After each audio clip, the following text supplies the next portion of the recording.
Today we are going to be making 1 quart of headache tea. We are going to use a pot. For the herbs, we're going to use dried peppermint and dried chamomile.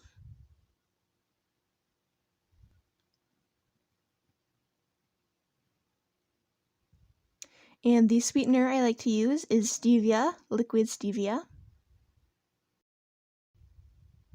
We are also going to need 2 quart mason jars.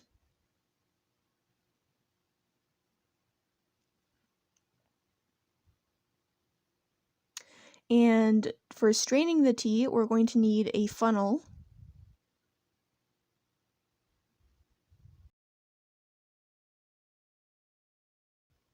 And a rag.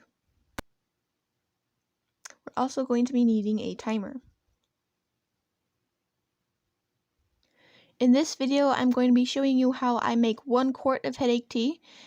If you need more or less, you can make more or make less, but I like to just make a quart.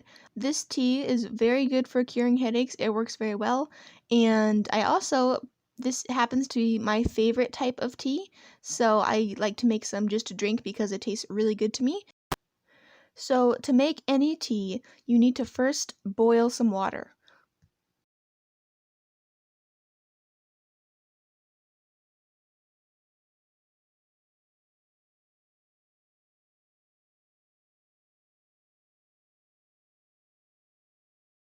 And while the water is boiling, I'm going to put the herbs in the jar so that whenever the water is done boiling, we can just pour them over really quick.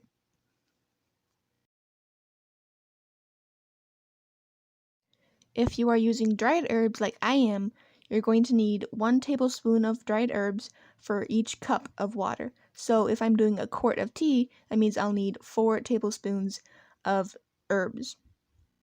If you are doing fresh herbs, you will need 6 tablespoons for 1 quart of tea.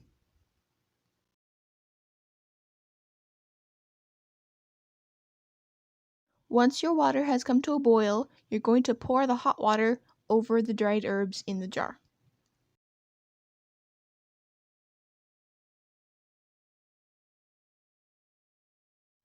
And I'm going to set my timer for 45 minutes.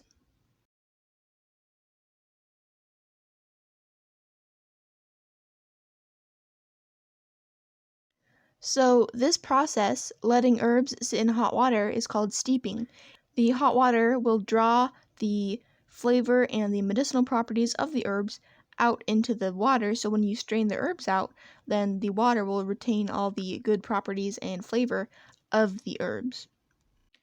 You want to let your tea steep for a minimum of 30 minutes. The longer you let the tea steep, the stronger it will be, the more flavor it will have, and the stronger the medicinal properties will be. I personally like to let mine sit for 45 minutes. I like the flavor. I like to be very strong, good flavor, and then all the medicinal properties are a little bit stronger than if I just let it do for 30 minutes.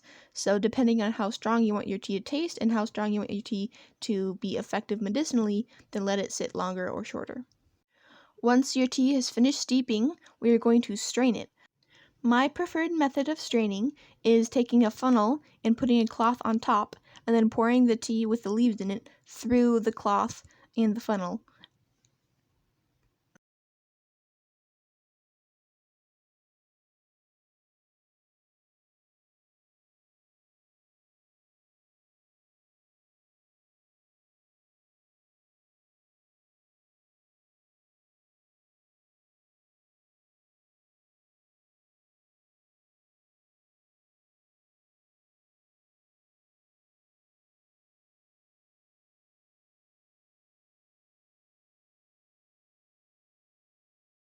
So now you have peppermint chamomile headache tea. You can drink it like this plain, but I prefer to sweeten it. You can sweeten it with a number of things. You can use honey or stevia like I'm doing, or you can use sugar or monk fruit if you wanted to, or whatever sweetener you like to use.